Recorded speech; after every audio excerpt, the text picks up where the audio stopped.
In this video, Dr. Jordan Peterson explains why people break at a certain point under stress and how they usually deal with it. I think what happens is that the framework breaks and then the person is cast into such a state of physiological shock that the shock actually starts to destroy them.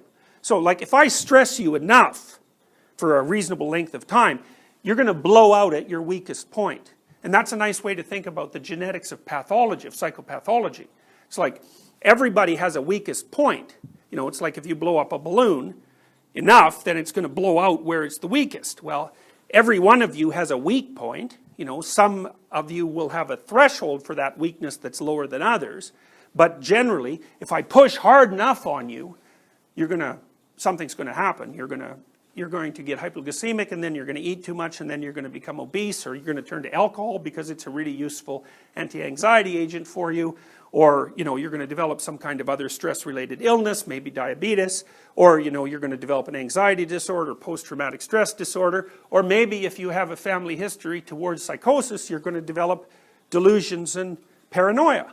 It depends fundamentally on exactly where you're most flawed in your psychophysiological makeup.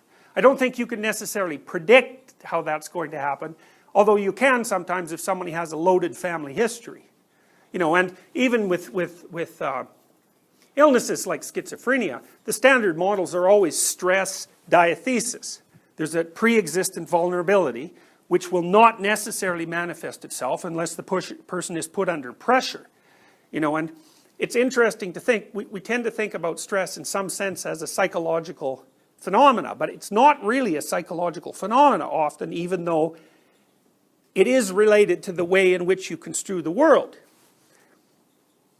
The complexity of the world is what stresses people.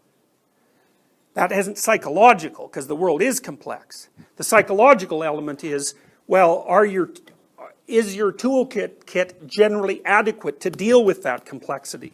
And some of that has to do with subjective factors, and some of it has to do with familial and social factors. So